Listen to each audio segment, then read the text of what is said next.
नमस्कार प्यारे बच्चों। आज हम सभी लोग आवर्ती परीक्षा 2020-21 के अंतर्गत पूछे गए प्रश्नों की व्याख्या सहित उत्तर पढ़ेंगे।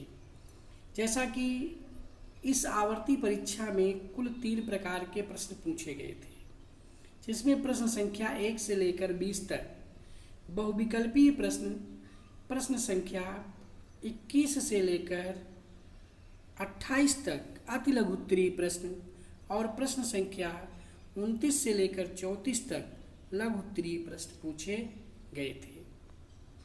प्रश्न संख्या 1, निम्नलिखित विकल्पों में से सही विकल्प चुनकर लिखिए।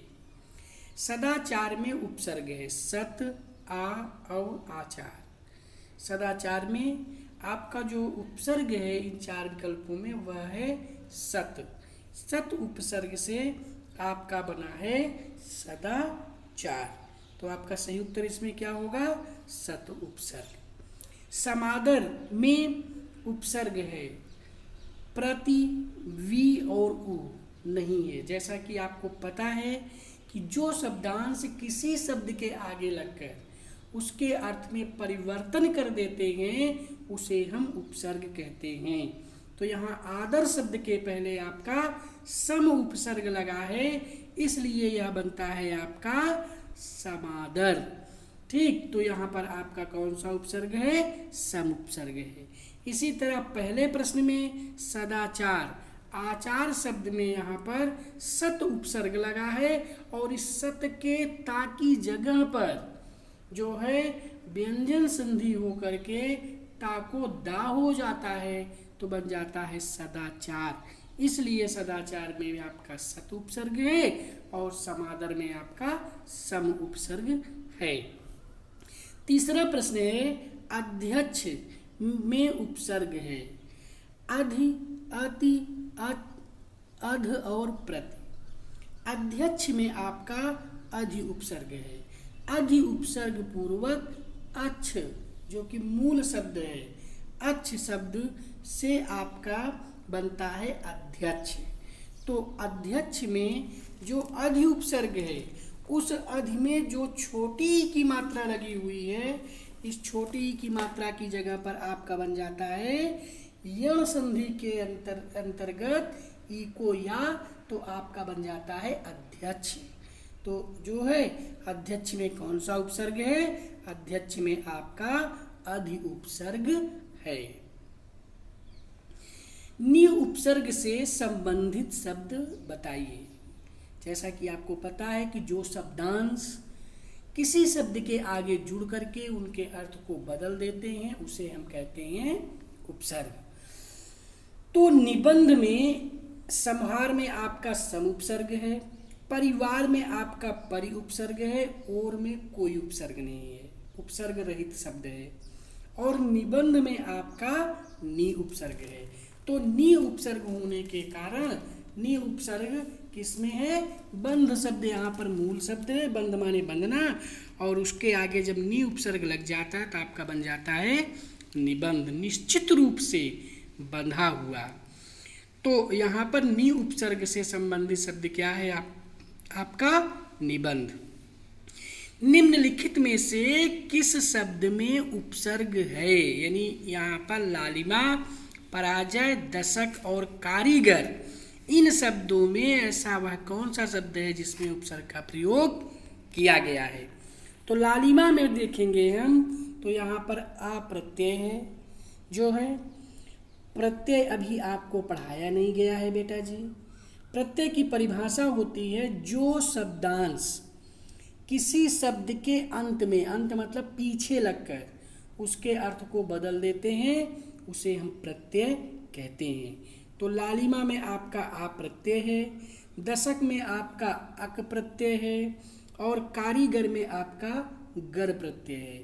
तो जो 3 शब्द हैं यहाँ पर लालिमा, दशक और कारीगर, यहाँ प्रत्यय का प्रयोग किया गया है। सिर्फ पराजय एक ऐसा शब्द है जिसमें जय शब्द के आगे परा उपसर्ग लगा है और परा उपसर्ग लग करके जय शब्द को का अर्थ बदल करके बन जाता है पराजय। तो यहाँ पर आपका सही उत्तर होगा पराजय। निम्नलिखित में से किस शब्द में उपसर्ग है? उत्तर आपका होगा 2, विकल्प नंबर पराजय। अभ्यागत शब्द में उपसर्ग है आ, अभि, आ, अभ्य और अंत। तो यहाँ पर अभिधन आगत, आगत माने होता गत माने गया, आगत माने आया। तो आगत शब्द के आगे यहाँ पर अभि उपसर्ग लगा है, अभि के ई की जगह पर या हो जाता है यण संधि के द्वारा, तो आपका बन जाता है अभ्यागत। तो आपका जो उत्तर होगा यहाँ पर कि अभ्यागत शब्द में उपसर्ग है, तो उत्तर क्या हो जाएगा? अभि उपसर्ग। निम्नलिखित विकल्पों में से सही विकल्प चुनकर लिखिए। ईश्वर तुम्हें सफलता दे। बेटा जी, यहाँ पर आप देखेंगे कि पूछा यह गया है कि वाक्य का कौन सा भेद है। आपने वाक्य के भेद को जब पढ़ा था तो उसमें आपको यह बताया गया था कि 2 या 2 से अधिक शब्दों के सार्थक और व्यवस्थित क्रमबद्ध समूह को वाक्य कहते हैं। जो यह वाक्य है इसके 2 अंग होते हैं, उद्देश्य और विधेय, तथा इस वाक्य के 2 प्रकार होते हैं, अर्थ के आधार पर और रचना के आधार पर। जो अर्थ के आधार पर वाक्य का प्रयोग है वही कक्षा 9 के पाठ्यक्रम में निर्धारित है। तो जो अर्थ के आधार पर वाक्य के 8 भेद होते हैं, विधानवाचक, निषेधवाचक, प्रश्नवाचक, इच्छावाचक, संदेहवाचक, आज्ञावाचक, संकेतवाचक और विस्मयवाचक, उसी के अंतर्गत ये प्रश्न पूछे गए हैं। अब जैसे ईश्वर तुम्हें सफलता दे, इसमें विस्मयवाचक है कि इच्छावाचक है कि आज्ञावाचक है कि इनमें से कोई नहीं है।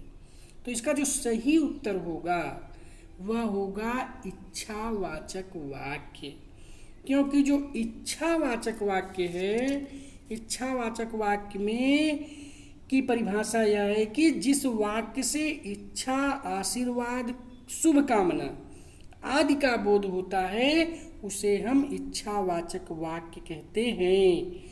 जैसे ईश्वर तुम्हें सफलता दे, तो यहाँ पर आशीर्वाद भी है और आशीर्वादात्मक होने के कारण यहाँ पर आपका इच्छावाचक वाक्य है, क्योंकि इच्छावाचक वाक्य की परिभाषा है कि जिस वाक्य से इच्छा, आशीर्वाद और शुभकामना आदि का बोध होता है उसे इच्छावाचक वाक्य कहते हैं।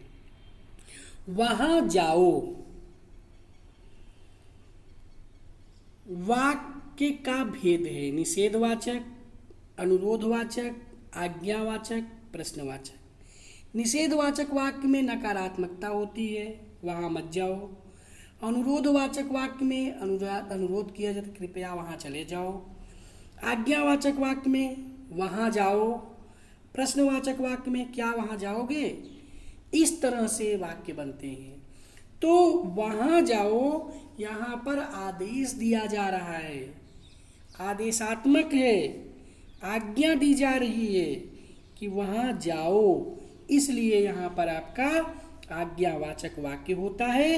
आज्ञावाचक वाक्य की परिभाषा है कि जिस वाक्य से आज्ञा, आदेश, विनय, सलाह, प्रार्थना आदि का बोध होता है उसे आज्ञावाचक वाक्य कहते हैं। जैसे वहाँ जाओ। तुम यह काम मत करो, मत, नहीं, ये सभी शब्द जिस वाक्य में मिले वहाँ पर आपका सीधे नकारात्मक अर्थात निषेधवाचक वाक्य होता है, क्योंकि इस वाक्य में कार्य को करने के लिए मना किया जा रहा है। तुम यह कार्य मत करो, इसलिए यहाँ पर आपका क्या हो जाएगा, निषेधवाचक वाक्य। जिस वाक्य में किसी काम के ना करने या स्थिति के ना होने का बोध होता है उसे निषेधवाचक वाक्य कहते हैं। जैसे यह काम तुम मत करो, तो यहाँ पर कार्य करने के लिए मना किया जा रहा है, इसलिए यहाँ पर आपका निषेधवाचक वाक्य होता है। प्रश्न नंबर 10, मोहन विद्यालय नहीं जाता है, वाक्य का भेद है या बिल्कुल सरल है। आपको सब सरलता से इस वाक्य में कौन सा वाक्य का भेद है यह आपको समझ में आ गया होगा। तो इसका सही उत्तर है आपका निषेधवाचक वाक्य। वाक्य के कितने भेद होते हैं, यहाँ पर आपको यह ध्यान रखना है कि अंग नहीं पूछा गया है, वाक्य के भेद पूछे गए हैं। वाक्य के भेद कुल 2 होते हैं, एक आपका है अर्थ के आधार पर और दूसरा है आपका रचना के आधार पर। अर्थ के आधार पर वाक्य के 8 भेद होते हैं और रचना के आधार पर वाक्य के आपके कितने भेद होते हैं? 3 भेद होते हैं। तो इसका सही उत्तर होगा कि वाक्य के 2 भेद होते हैं, अर्थ के आधार पर और रचना के आधार पर। अर्थ के आधार पर वाक्य के कितने भेद होते हैं? अर्थ के आधार पर 7 भेद, 8, 9 और 6। तो जो इसका सही उत्तर होगा वह होगा अर्थ के आधार पर वाक्य के 8 भेद होते हैं। विधानवाचक, निषेधवाचक, प्रश्नवाचक, इच्छावाचक, संदेहवाचक, आज्ञावाचक, संकेतवाचक और विस्मयवाचक वाक्य। इसके बाद अगला प्रश्न है कि 2 बैलों की कथा के लेखक कौन हैं? प्रेमचंद, स्वयं प्रकाश, जाबिर हुसैन, इनमें से कोई नहीं। तो आपने जो है पढ़ा था 2 बैलों की कथा, इसके लेखक आपके माने जाते हैं कौन? प्रेमचंद जी। जो प्रेमचंद जी हैं वे 2 बैलों की कथा के लेखक माने जाते हैं। जानवरों में सबसे ज्यादा बुद्धिहीन किसे समझा जाता है? 2 बैलों की कथा पाठ की पहली ही लाइन में यह उत्तर आपको मिल जाएगा। जानवरों में सबसे ज्यादा बुद्धिहीन किसे समझा जाता है? बैल, गाय, गधा, इनमें से कोई नहीं। पहली ही पंक्ति है कि जानवरों में गधा सबसे ज्यादा बुद्धिहीन समझा जाता है। हम जब किसी आदमी को परले दर्जे का बेवकूफ कहना चाहते हैं तो उसे गधा कहते हैं। गधा सचमुच बेवकूफ है या उसके सीधेपन, उसकी निरापद सहिष्णुता ने उसे यह पदवी दे दी है, इसका निश्चय नहीं किया जा सकता। तो पहली ही पंक्ति में है कि जानवरों में सबसे ज्यादा बुद्धिहीन किसे कहा जाता है? तो आपका उत्तर क्या होगा? गधा। झूरी के साले का क्या नाम था? पता है आपको, प्रेमचंद जी लेखक हैं। हीरा और मोती दोनों बैलों के नाम हैं। तो जाहिर सी बात है यहाँ पर आपका उत्तर क्या हो जाएगा? गया। झूरी के साले का नाम क्या था? गया। झूरी किससे बहुत प्यार करता था? अपने भाई से। बिल्कुल भी इसका वर्णन किताब में नहीं है कहीं। अपने साले से तो बहुत नफरत करता था वो। पत्नी की वजह से साले को महत्व देता था। अपने बैलों को इनमें से कोई नहीं। झूरी अपने बैलों से, हीरा और मोती से बहुत प्यार करता था। तो आपका सही उत्तर हो जाएगा कि झूरी अपने बैलों से बहुत प्यार करता था। नीरू और नीमा और नीरू का संबंध किससे है? तुलसीदास से, कबीर से, रहीम से, इनमें से कोई नहीं। तुलसीदास के पिता का नाम आत्माराम दुबे, माता का नाम हुलसी था। तो नीरू और नीमा का संबंध तुलसी से बिल्कुल भी नहीं है। कबीर और रहीम से भी कहीं उल्लेख नहीं मिलता है नीरू और नीमा के संबंध के विषय में।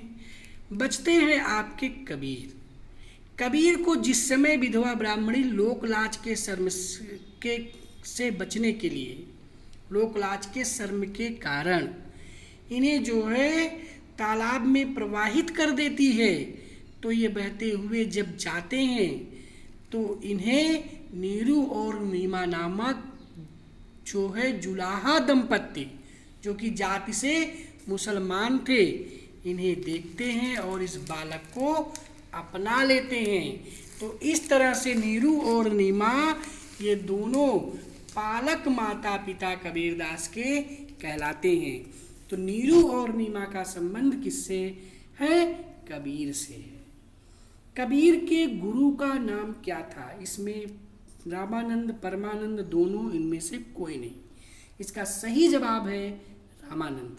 आपको बताया गया था कि एक बार काशी के गंगा तट के किनारे सीढ़ियों पर रात्रि के समय कबीर सोए हुए थे और सुबह प्रातःकाल भोर में रामानंद जी स्नान करने के लिए आते हैं और स्नान करने के बाद जब लौटने लगते हैं तो उनका पैर कबीर के ऊपर पड़ जाता है और उन्हें यह तुरंत आभास होता है कि उनका पैर किसी व्यक्ति के ऊपर पड़ गया है और वे राम राम कहते हुए आगे बढ़ जाते हैं। रामानंद के द्वारा राम राम शब्द जो बोला जाता है, उसी राम राम शब्द को कबीर अपना मूल मंत्र मान लेते हैं, गुरु मंत्र मान लेते हैं और वहीं गुरु मंत्र मान करके वे रामानंद को अपना गुरु मानते हैं। बाकी बच्चों, आपको पता है कि रामानंद जी पढ़े लिखे नहीं थे। इन्होंने खुद कहा है कि मसी कागज छुयो नहीं, कलम गयो नहीं हाथी, चारों युग को महात्मा मुखई सुनाई बात। कि मैंने कागज कलम को हाथ से कभी नहीं छुआ है। मैंने संसार में जो लोगों के द्वारा सुना, अपनी आंखों से जो देखा, उसी के विषय में अपने मुख से बोल दिया। तो यहाँ पर जब हम देखेंगे कि कबीर के गुरु का क्या नाम था, तो हमारा उत्तर होगा रामानंद। बीजक किसकी रचना है? तुलसी, रहीम, कबीर, इनमें से कोई नहीं। बीजक कबीर की रचना है। बेटा जी, मैंने आपको पहले भी बताया था कि कबीर कोई कवि नहीं थे, कबीर संत थे, कबीर पढ़े लिखे भी नहीं थे, इसलिए कबीर ने किसी ग्रंथ की रचना नहीं की है। कबीर उपदेशक थे। कबीर के द्वारा उपदेशित इनकी रचनाओं, इनके वाक्यों को, इनके कथनों को इनके शिष्यों ने जो लिख दिया है, वही इनकी रचना है। तो इस तरह से इनके शिष्यों के द्वारा जो कबीर की द्वारा कही हुई बातों को जो लिख दिया गया है, वही कबीर ग्रंथावली साखी शबद रमैनी के नाम से मशहूर हुई, जिसे हम कबीर ग्रंथावली और बीजक के नाम से भी जानते हैं। तो जो बीजक है, यह कबीर की रचना है। तो आपका ऑप्शन क्या सही होगा? बीजक कबीर की रचना है। कबीर की भाषा अवधी, ब्रज, सधुक्कड़ी, इनमें से कोई नहीं। सही उत्तर है सधुक्कड़ी। कबीर संत थे। कबीर फक्कड़ और घुमक्कड़ प्रवृत्ति के थे। कबीर भ्रमण करते थे, जहाँ जाते थे, जैसा लोगों के द्वारा सुनते थे, जिस भाषा में लोग बोलते थे, उसी भाषा में ये उनके साथ भी बोला करते थे।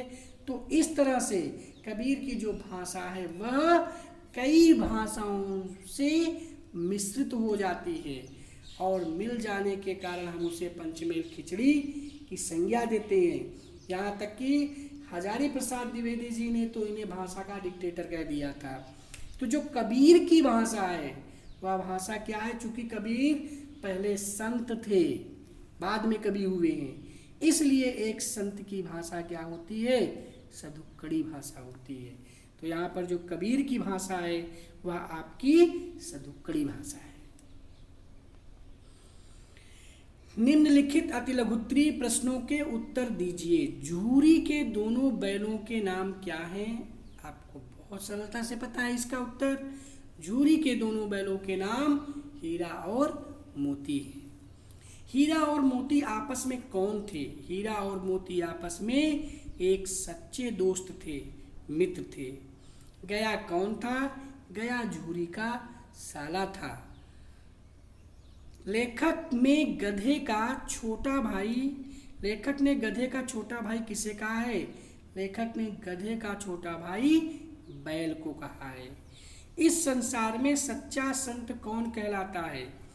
इस संसार में सच्चा संत कौन कहलाता है? जो यह प्रश्न है, यह प्रश्न है कबीर के द्वारा। ठीक, तो कबीर ने बताया है कि जो निष्पक्ष भाव से ईश्वर को भजता है वही इस संसार में सच्चा संत है। मनुष्य ईश्वर को कहाँ कहाँ ढूंढता है? आपने पढ़ा है कि ईश्वर जो है, कबीर का दुआ है, मुँह को कहाँ ढूंढे बंदे, मैं तो तेरे पास, ना मैं देवल ना मैं मस्जिद ना काबे कैलाश, ना तो कौनो क्रिया कर्म में नहीं योग बैराग, खोजी हो तो तुरते मिलियो पल भर की तलाश में, कहे कबीर सुनो भाई साधो सब श्वासों की श्वास में। तो जो यहाँ पर आपका प्रश्न है कि मनुष्य ईश्वर को कहाँ कहाँ ढूंढता है, तो इसका उत्तर है मनुष्य ईश्वर को देवालयों में अर्थात मंदिरों में, मस्जिदों में, काबा, कैलाश, विभिन्न क्रियाकर्मों में योग और वैराग्य के माध्यम से वह ईश्वर को ढूंढता है। कबीर ने किस प्रकार के ज्ञान को महत्व दिया है? प्रश्न है यहाँ पर कि कबीर ने किस प्रकार के ज्ञान को महत्व दिया है? कबीर ने सहज प्रकार के सहज ज्ञान को महत्व दिया है। अर्थात कबीर के द्वारा जो तीसरा दोहा है, हस्ती चढ़िए ज्ञान को सहज दुलीचा डारी, अश्वान रूप संसार है भूखन दे झक मारी।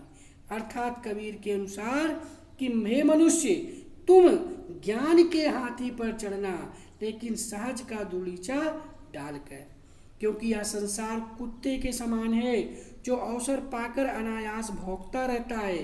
कहने का तात्पर्य यह है कि यदि किसी को ज्ञान है अथवा कोई ज्ञान प्राप्त करना चाहता है तो उसे अहंकार का त्याग करके इस दिशा में किसी भी व्यक्ति की किसी भी बात का कोई महत्व दिए बिना ईश्वर की भक्ति और भजन को करना चाहिए। कबीर का जन्म तथा मृत्यु स्थान लिखिए। कबीर का जन्म काशी में हुआ था अर्थात बनारस में, और कबीर की मृत्यु मगहर नामक स्थान पर हुई थी।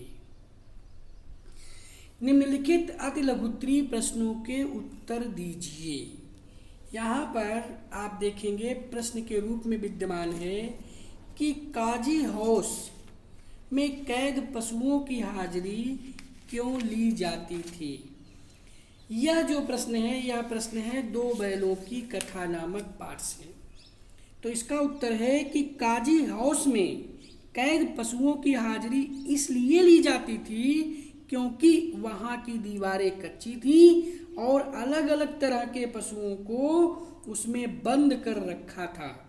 वहाँ यह भय बना रहता था कि कहीं कोई पशु दीवार को गिराकर भाग ना जाए या फिर कोई पशु मर ना जाए, इसलिए वहाँ पर कैद पशुओं की हाजिरी ली जाती होगी। छोटी बच्ची को बैलों के प्रति प्रेम क्यों उमड़ आया? प्रश्न यह है, छोटी बच्ची को बैलों के प्रति प्रेम क्यों उमड़ आया? छोटी बच्ची गया के भाई भैरव की लड़की थी। उसकी माँ मर चुकी थी और सौतेली माँ उसे बहुत मारती थी। वह बैलों की बुरी दशा देखती है तो उनके प्रति आत्मीयता का भाव उसके अंदर उमड़ आता है, इसलिए वह बैलों को प्रेम करने लगती है। किन घटनाओं से पता चलता है कि हीरा और मोती में गहरी दोस्ती थी?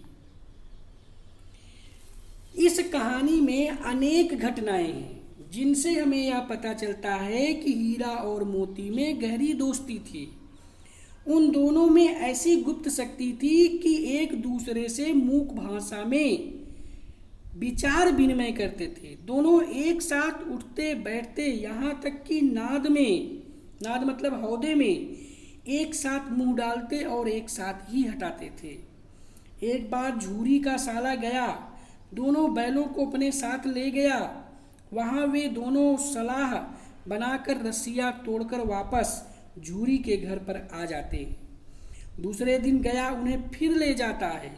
वह उन्हें हल में जोतता है तो वे दोनों सलाह करके एक कदम भी आगे नहीं बढ़ते हैं। एक बार जब हीरा और मोती गया के घर से भागे तो रास्ते में एक भयंकर सांड से उन्हें भिड़ना पड़ा।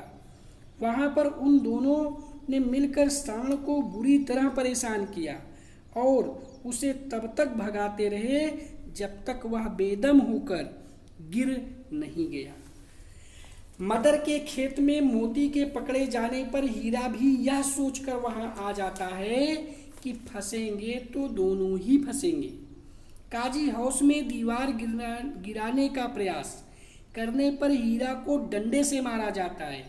तब मोटी रस्सी से बांधा जाता है तो मोती उस दीवार को गिराता है और वहां के पशुओं को भागने में मदद करता है। हीरा जब उसे भाग जाने के लिए कहता है तो वह यह कहते हुए कि तुम मुझे इतना स्वार्थी समझते हो हीरा, वहीं हीरा के पास आकर सो जाता है।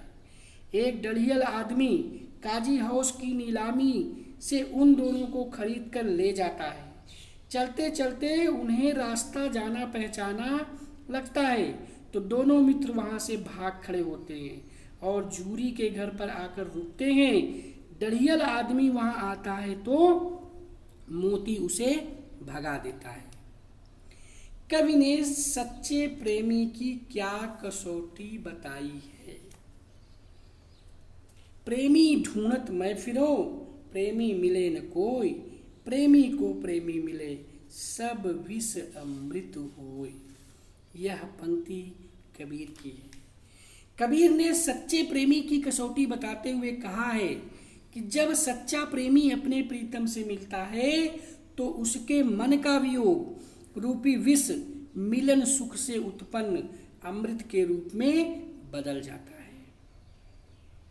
कबीर ने ईश्वर को सब श्वासों की श्वास में क्यों कहा है। कबीर ने ईश्वर को सब श्वासों की श्वास में क्यों कहा है। कबीर के अनुसार ईश्वर इस संसार के प्रत्येक जीव के अंदर विद्यमान है। उसे ढूंढने के लिए मंदिर, मस्जिद, काबा, कैलाश कहीं पर भी जाने की आवश्यकता नहीं है। यदि व्यक्ति सच्चे मन से ईश्वर को खोजता है तो ईश्वर उसी की अंतर आत्मा में उसे मिल जाएगा। अर्थात कबीर के अनुसार ईश्वर आत्मा में अर्थात सभी व्यक्तियों की सांसों में, श्वासों में निवास करता है। इसलिए व्यक्ति को कहीं भी जाने की जरूरत नहीं है। उसे सिर्फ अपने अंतःमन में ही ईश्वर को खोजने की जरूरत है। अगर कोई सच्चे मन से अपने अंतर्मन में ईश्वर को खोजता है तो ईश्वर उसे उसकी पल भर की तलाश में उसे मिल जाएंगे, क्योंकि ईश्वर तो इस संसार के प्रत्येक मनुष्यों की श्वासों में बसते हैं। कबीर ने ईश्वर प्राप्ति के लिए किन प्रचलित विश्वासों का खंडन किया है। कबीर ने ईश्वर प्राप्ति के लिए देवालयों में जाने, मस्जिदों में जाने, काबा और काशी की यात्रा करने, विभिन्न कर्मकांड करने और योग वैराग की साधना करने के विश्वास का खंडन किया है। इस तरह से प्यारे बच्चों, हम सभी लोगों ने आवर्ती परीक्षा 2020-21 के अंतर्गत पूछे गए सभी प्रश्नों की व्याख्या सहित उत्तर का अध्ययन किया। आज के लिए बस इतना ही। धन्यवाद। नमस्कार।